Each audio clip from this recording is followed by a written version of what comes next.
Hello, and welcome to Spirit Touched Lessons in the Sanctuary. We're going to be talking about bullying because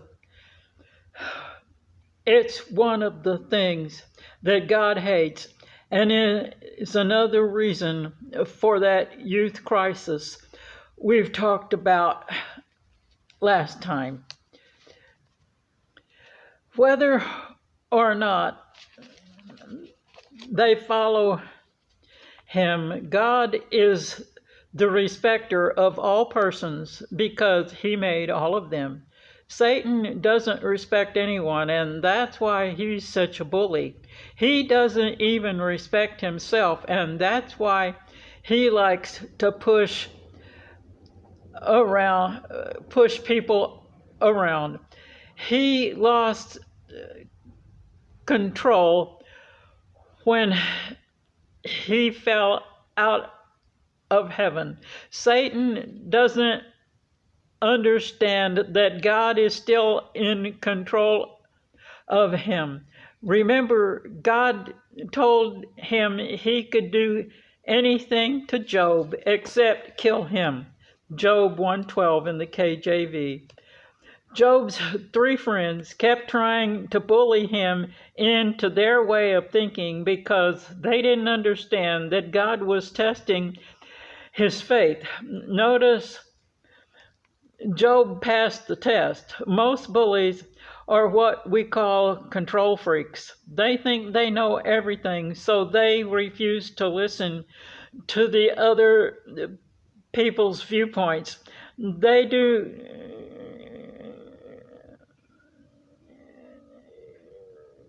tune out everything they don't agree with. That's why when they do attend church, lots of the sermons go in one ear and out the other. God calls them stiff-necked.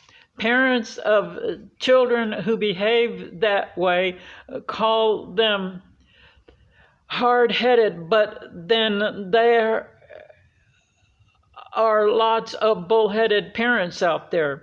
They are the ones who tell their children, it's my way or the highway.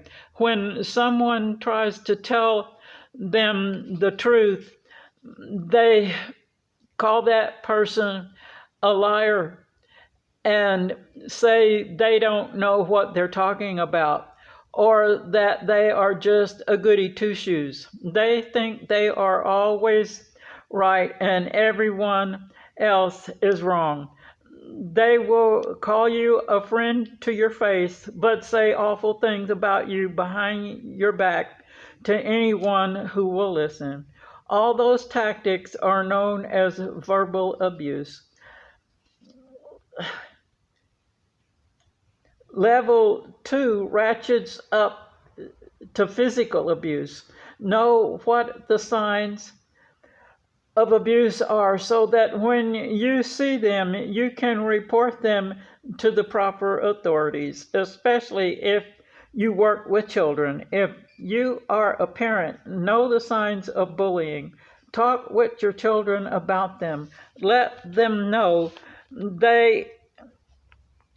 you are there for them and they can talk to you about it. If they are being bullied, make sure your child knows it's okay to tell teachers, counselors, and police officers. Nearly everywhere Paul went, bullies tried to stop him from preaching and teaching the word. He stood up to them, and that's why he spent so much time in jail. So teach your children to stand their ground and not give in to bullies. One way to do that is to make sure your child has self-respect, that you stand behind them, that you love them. Make sure they know that using violence is never the right way to handle bullies.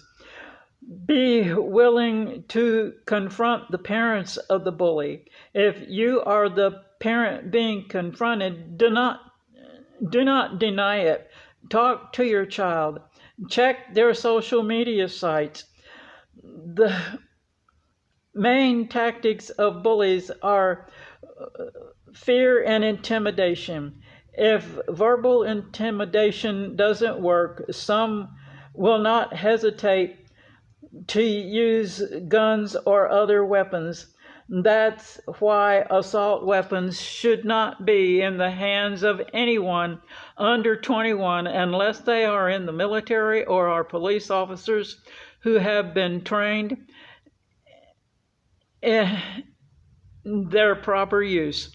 Young people under 21 are not mature enough to understand proper conflict resolutions methods.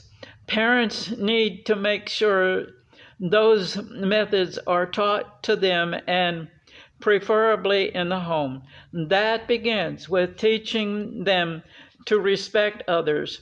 Don't just put your children on the church bus. Go with them to Sunday school and church. Why? Because that lets them know God is important to you, and that's how He becomes important to them. When they come home with good grades, praise them for their hard work.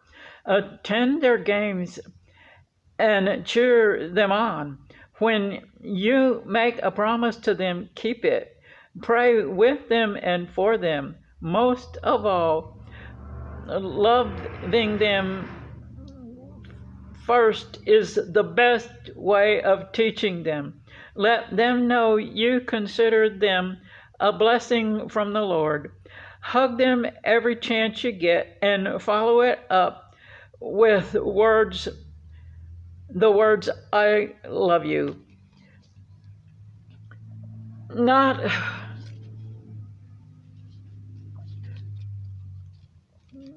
following these steps is known as sloppy parenting and sends the wrong message to the child. There's too much sloppy parenting, and that's why there's so much teen gang violence and bullying going on. Following these steps is one way to start turning that around.